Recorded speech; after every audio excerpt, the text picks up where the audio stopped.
We'll talk about ablation of paroxysmal atrial fibrillation today. Uh, Let me introduce you why atrial fibrillation is clinically significant. As you can see, the death rates are doubled, the stroke rates are markedly increased, and in fact, the debility from the stroke is quite significant, as the atrial fibrillation associated strokes are far more serious than lacunar strokes from hypertension. Quality of life expectancy and exercise capacity are decreased. And as many of you know, there's a reduction in left ventricular function, which can happen that can lead to tachycardia related cardiomyopathy. So here I'm going to show a patient who's a 56-year-old with recurrent dizzy spells while playing basketball. You can see that he was in sinus rhythm, and as soon as he starts playing basketball,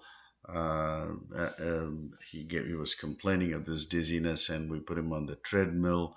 You get several episodes of non-sustained atrial tachycardia, very much in line with what we would call as atrial fibrillation. Um, uh, you can see that there are several salvos, and particularly when he has long short cycle sequence induced right bundle branch block, it causes significant hemodynamic compromise, and he was starting to feel dizzy and lightheaded. And then he goes back into sinus here, then another salvos. So this seems to happen repeatedly. So the mechanism of this particular tachycardia is it early after depolarization, re-entry, delayed after depolarization, or automaticity. And many times when this is tachycardia related, is generally it's delayed after depolarization, because when you are exercising, you load the cell with calcium, and because the calcium exit is now dependent on sodium calcium exchanger, there are three molecules of sodium that come in. So the same patient was taken to the EP lab.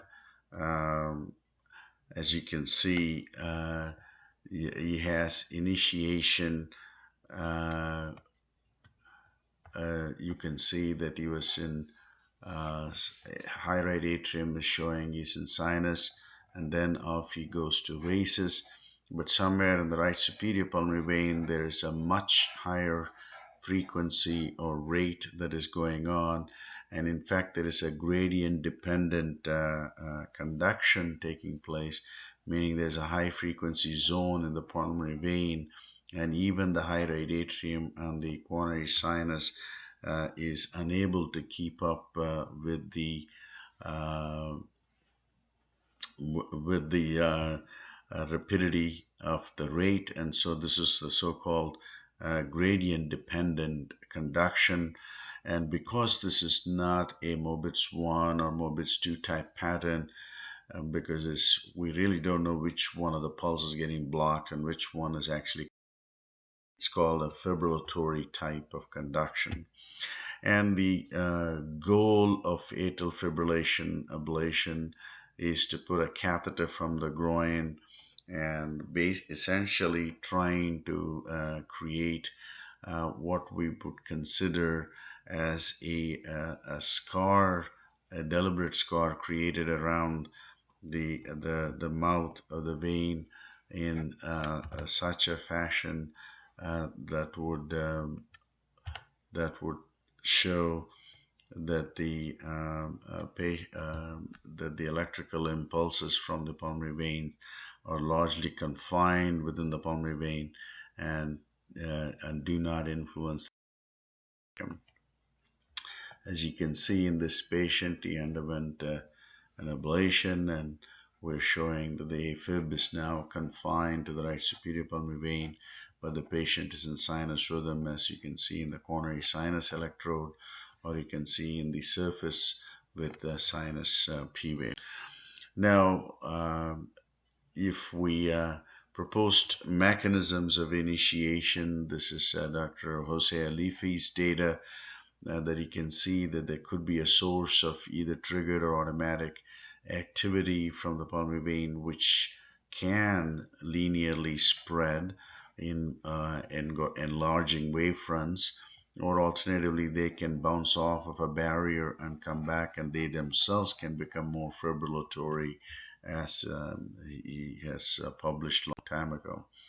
In practice, our question is whether we're dealing with a hierarchical trigger-mediated atrial fibrillation, um, or we're dealing with this kind of what we used to think as multiple wave reentry, as in much more enlarged atrium with lots of areas of scar tissue.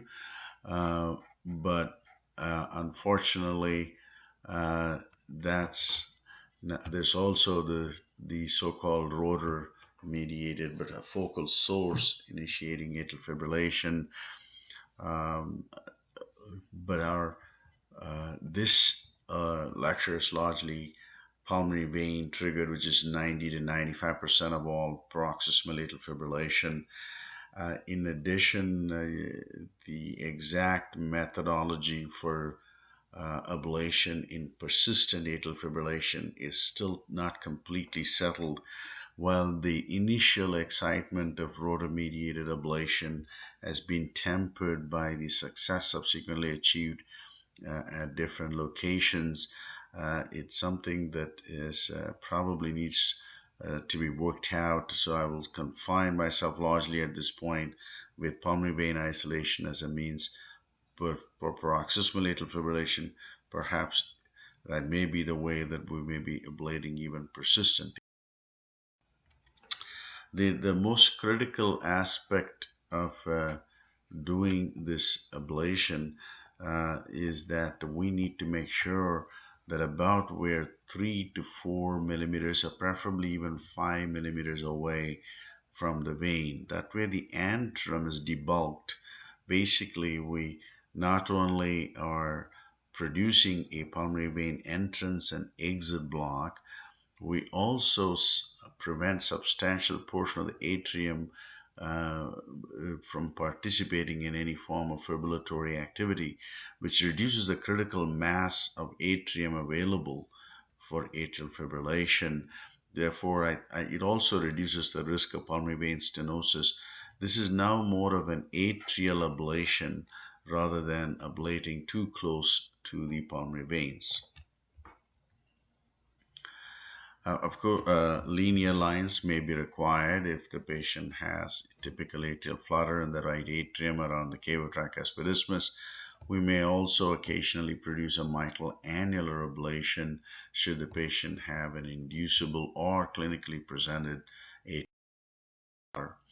So the goal of RF ablation is largely a volumetric tissue loss with producing a transmural block which is demonstrated to be bidirectional, meaning pace the CS are not able to enter, and many of us would pace within the vein just to show it doesn't exit. Of course, it is preferable to have spontaneous arrhythmia not exiting rather than pacing, because we don't know what we are capturing when we pace inside the vein. But it is something that is widely practiced. And of course, you want to prevent the collateral damage. The collateral damage could be cardiac perforation, atrial fistula, even bronchial abnormalities, phrenic nerve damage, and so on. So we don't want to have non-cardiac structures affected by the ablation. The durability of these ablations remains a question, as the recurrence rates are approaching between 30 to 35%, even in experienced. To do RF ablation, obviously an operator dexterity is critical, which is why there's a significant traction for balloon-based single-shot ablations, where the dexterity is not a major issue, although the size of these sheets, which are in the 18-20 French range, can make it challenging for cryoablation. But RF ablation with an 8.5 French sheet seems to be a lot more easier to move, but one has to have the dexterity to create the lesion. The most important part of this lecture is the vein really isolated or not? Because there are several variables that need to be considered, and that is probably one of the reasons why I think electrogram interpretation is very, very critical.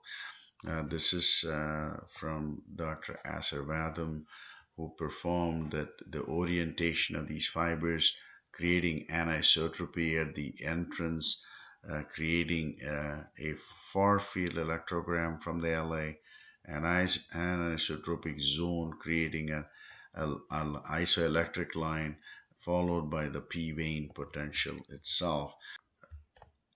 You can see that there's a far field left atrial potential. As you pace the CS, the electricity enters through the CS-LA connections and produces an LA deflection.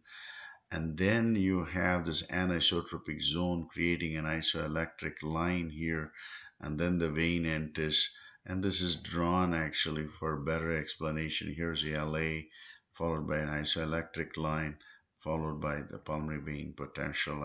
Our goal is that if this does not happen, we have produced an entrance block, meaning we're recording only the left atrial signal and there is no pulmonary vein.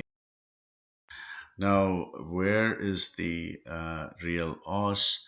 You can start pacing within the vein, and you can pull in the pulmonary vein potential to the stimulus, and there is an anisotropic zone which is here, and then you are conducting to the LA.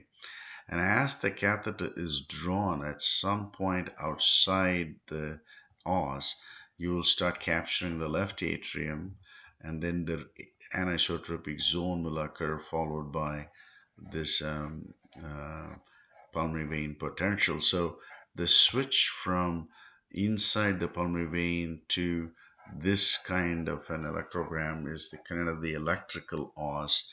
Although vast majority of people have stopped ablating at the os itself, as we mentioned earlier, we go a little bit towards the antrum, where the veins, the atrial musculature starts converging into becoming the vein musculature. So we're about 3 to 5 millimeters away from the os in terms of inducing the ablation. Now, depending upon the presence of vein of Marshall, which is the vestigial remnant of the left-sided SVC, which can be present between the appendage and the left superior pulmonary vein as the ridge, and a lot of people call this as a Coumadin ridge, but whatever you want to call it, this on the epicardial side is a vein of Marshall, and endocardial side it is the ridge between the left atrial appendage and the left superior pulmonary vein. If there is a very active vein of Marshall, you can get all kinds of potentials: a left atrial, left far field, a PV potential, a left atrial appendage may produce a little bit more complicated, what looks like a near, somewhat of a broad potential. Then you have a vein of Marshall, and you may also get an adjacent pulmonary vein. So all these can cause, if you put a catheter inside the left superior pulmonary vein, a very complicated electrogram pattern.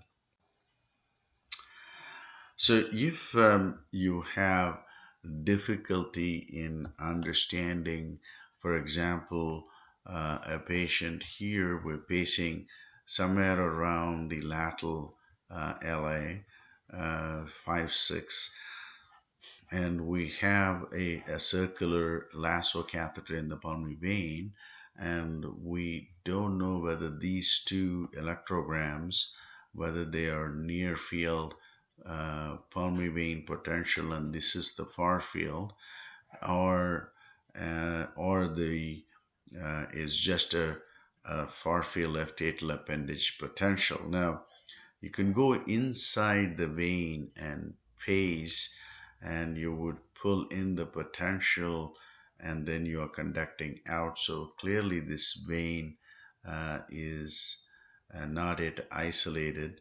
As you can see that the potential is being pulled in. Then you have a left atrial recording, and you're also able to see simultaneously the coronary sinus recording coinciding with these far field recordings. So clearly this vein needs a little bit more workup. So notice the reversal on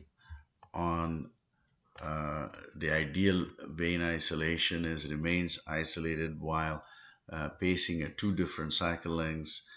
If you put an atrial extra, because it may encounter intervening tissues with repolarization, and if it remains blocked, it adds some strength or credibility to the block, and the block persists with or without Isuprel, which enhances sodium channel conduction directly, or adenosine, which hyperpolarizes the cell and therefore recruits the sodium channels to conduct even more. So either way, if you test and all these things show that the vein remains isolated and blocked, it adds significant strength to the isolation, as well as the rate of recurrence and dormant conduction will be a lot less. That means recurrence clinically may be somewhat influenced, although not dramatically. Now, this is what we would like to see. Here is the far field followed by the near field pulmonary vein potential. You only have the far field and there is no near field potential. Um, Now, on the other hand, also you can show that it is blocked with APDs, meaning atrial premature depolarizations also do not produce pulmonary vein potential. You can ask, what is the role of the APD? For example, look at this. This is a cavotricuspid isthmus line, which on the halo catheter does not look blocked and does not look blocked. But look how the extra atrial extra definitely looks a little bit more blocked. That's because it is encountered tissues, and so the angle of incidence of the wavefront is different at the cavotricuspid isthmus showing block. So it is reasonable to use extras to see whether a line remains blocked or not. Now you can also test it at two different cycle lengths, like pacing at 600, 500, that the vein remains isolated. Now, majority of the time, this is how you would like to isolate. Here's your far field, here's your near field, far field, near field, and then you have block. That would be considered a very clean block. On the other hand, also you can pace the vein to show that it's clearly exit block. Here the patient is in sinus rhythm and it totally ignores what's going on within the pulmonary vein. Now you can pace not only the CS but add something such as, if you think this is appendage, place the catheter in the appendage and place, and if that potential is pulled in and the vein subsequently does not carry any near field potential, you are pretty safe in saying that the vein is isolated. You can see that the far field, near field reversal, meaning the near field is pulled in, and then the left atrium, not the non-appendage portion of the left atrium, is this far field in front of the near field is the one that comes after when you pace within the appendage. It's clearly suggesting that the vein is isolated. Now, you also may have some extreme delays like this, which is usually somewhat can induce atrial flutter or atypical flutter.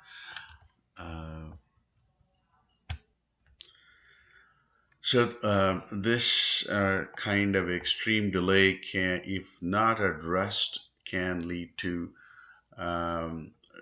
more atypical atrial flutters. And this is a patient who looked isolated. When we gave adenosine, the dormant conduction was obvious. So we needed to do additional ablation and retest the patient for additional adenosine testing. Now, usually when you have intermittent conduction, there's some myocardium that is viable and able to conduct, and therefore we need to re-ablate this patient again. Now, when you pace the left atrial appendage, because you don't know whether this is basically anything to do with pulmonary vein or not, if you use the ablation catheter to pace the base of the appendage, and that pulls in the potential, that's very, very suggestive that the vein itself is isolated. As you can see in the schematic, here's the catheter and the left atrial appendage, and now it tries to come out and get in, but the potential itself is pulled in by the ablation catheter. Uh, so you can pace the left atrial appendage to prove, and when you pace the left atrial appendage, you need to be careful that the left atrial appendage itself is captured. And in this, one way is to look at the proximal pole to see whether there is capture there, because it looks like the near field got pulled in and the far field electrogram is definitely present on the proximal. So this vein is not fully isolated. Sometimes you might get this in the right superior pulmonary vein, that the high right atrium may give you some kind of a potential, and here we use the His catheter to pace the high right atrium that pulls in the potential. And of course we need to make sure the outputs are not quite excessive, that they capture the neighboring structure while pacing this. So here in this particular patient, we pacing here, which pulls the potential, suggested that the vein is already isolated. There's no point over ablating this vein. So here, this what looks like a very spiky potential is actually caused by the right atrium, and therefore we really don't have to ablate any further. So this is one way of identifying vein of Marshall. So let me show you how this works. Here's the low output and high output. When you use low output, you would capture the CS, then the impulse ascends up to the LA through these LACS muscular connections, and then it will go into try to enter the LSPV and LIPV. So you will have what looks like a CS capture. As you can see here, you have a CS capture followed by an LA capture and followed by an anisotropic zone or isoelectric line followed by P vein potential. Now if you increase your output, you directly capture the LA. As you can see here, this whole thing is now directly captured, so you don't have to wait for the conduction to take place between CS and LA. And so what will happen is it will end up the CS and the LA will be captured simultaneously, as the delay will not occur because the CS to LA connection is we're not dependent on it, and the anisotropic zone and the potential will persist. So if you move the potential, the stim to potential is shortened by increasing the output, and this kind of a capture occurs, then you know you're truly dealing with a pulmonary vein potential. On the other hand, in a patient, let us say the patient has a vein of Marshall as it is outlined here, which is a vestigial remnant of the left SVC, and you're pacing the patient at low output, and regardless of whether you go connection to the LA and LSPV and LIPV, you're going to have the potential will occur even while the LA is being chosen, because the vein of Marshall is independently connected to the CS and does not worry about capturing the LA, the potential will occur here. And when you use a higher output, even though you have moved the LA towards the CS, the stim to potential remains fixed. So this suggests, regardless of whether we capture CS or CSLA, the potential does not mind any of this occurs at the same interval. That indicates that there's an independent connection from the CS to this potential, and therefore instead of over ablating around the LSPV or LIPV, you should target either the vein of Marshall, sometimes high output ablation on the Coumadin ridge or the left atrial appendage to the left superior pulmonary vein ridge might eliminate the potential, but many times you may have to go into the CS, into the vein of Marshall. So here you can see that at a higher output, you're capturing both the CS and the left atrium, and here you can see the CS and the LA fall out, and you can see the potential. It does not care or is not influenced whether we capture CS and LA at the same time or CS and then LA. The stim to potential remains fixed, which means you have a vein of Marshall potential. Sometimes adenosine can induce atrial fibrillation temporarily, but the LSPV remains isolated, and the patient, in fact, even has a heart block. So, what is the advantage of this adenosine? So, let's look at the pre-ablation when patients, let's say, cellular potential reaches minus 75. Post-ablation, because of thermogenic influence on the potential, you are now going to only have minus 50, and when you give adenosine, it goes to minus 70, it hyperpolarizes the cell, which actually recruits the sodium channel quite markedly. But this is a patient with non-dormant, no dormant conduction. But when you have dormant conduction pre-ablation, post-ablation, now with adenosine, the hyperpolarization is recruiting the sodium channel. The few myofibrils which are dormant, which were not conducting, now suddenly start conducting because of the hyperpolarization induced sodium channel recruitment, and on washout, the potential goes away. So this is what is the classic representation of dormant conduction. And you can see here is a patient LSPV before adenosine. It's all only far field. There is no near field electrogram. The left superior pulmonary vein looks isolated. But as soon as we give adenosine 12 milligrams, you can see the dormant conduction wakes up. And the dormant conduction also disappears in the washout phase. So this is a classic dormant conduction. We have to re-ablate this patient, and unfortunately there's no way to figure out where to ablate. You target one of the earliest potential connections, probably in this patient somewhere between 1 to 2 and 3 to 4, and then you re-ablate adenosine. So what is the advantage? There's some studies showing the adenosine group versus control group.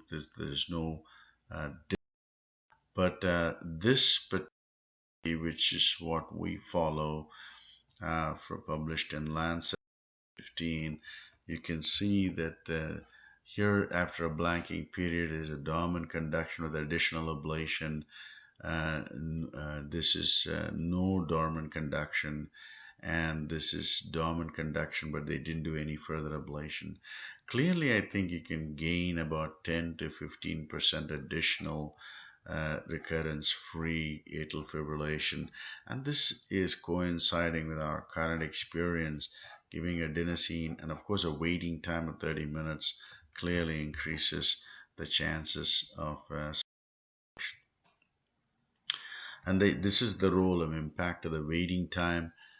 You see in LSPV reconnection, adenosine-induced reconnection, time-induced reconnection, adenosine and or time-induced. So I think 30-minute waiting time for each vein to remain isolated along with adenosine testing clearly enhances the long-term success of the procedure. So non-pulmonary vein foci are uncommon. Here is the lasso and the ablation catheters are in the superior vena cava, and you can see the patient has early recurrence of atrial fibrillation. And once we isolate the SVC is still in fib, but the patient is in sinus rhythm with a clear exit block. Now, there are also persistent left-sided SVCs have been noted. You can see the append. We put a catheter into the persistent left SVC, and you can either do a circumferential ablation or a targeted ablation, but one has to be careful about the left phrenic nerve, as well as perforation of the structure is fairly easy, so one needs to be a little bit more careful in terms of trying to ablate the left SVC. About cryoablation with all the clear demarcation of fibrosis versus viable tissue, unlike the quite disrupted endocardium and a very hemorrhagic fibrotic area with RF ablation.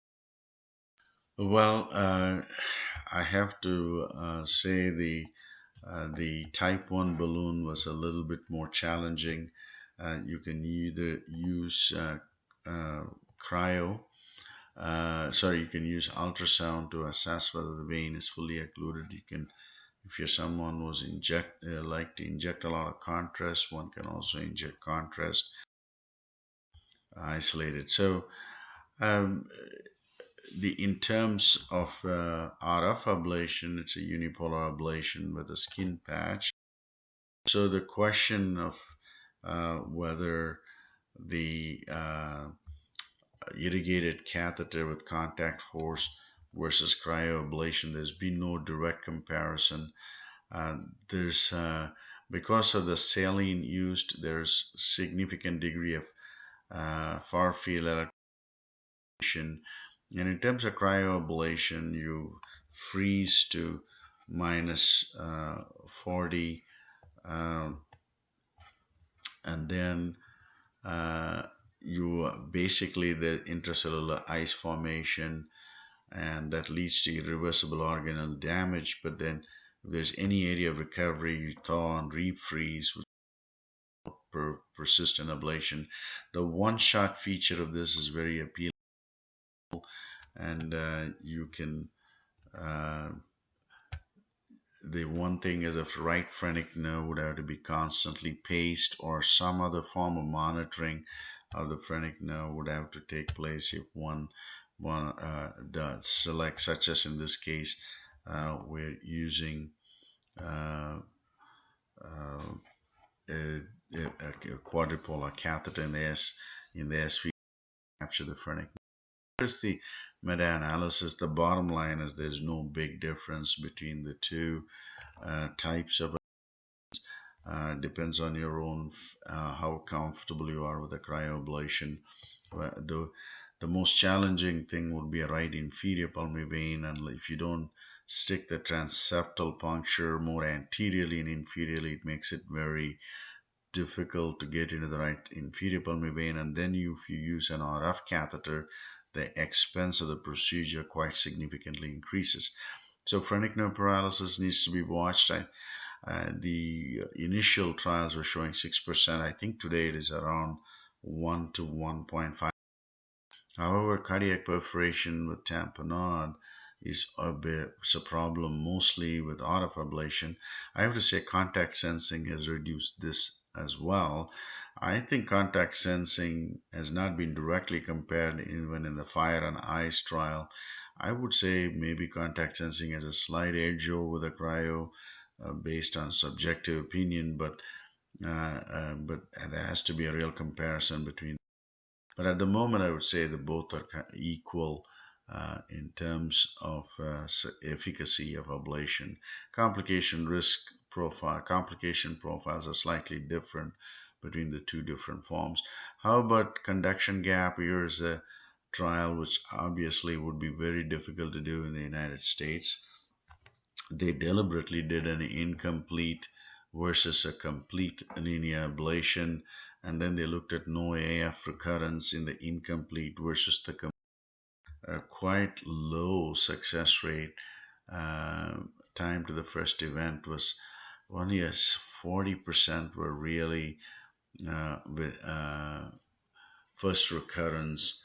And obviously, if you do incomplete, I can understand the very high recurrence rates, but I'm quite surprised. Uh, do we need the 3 month blanking period?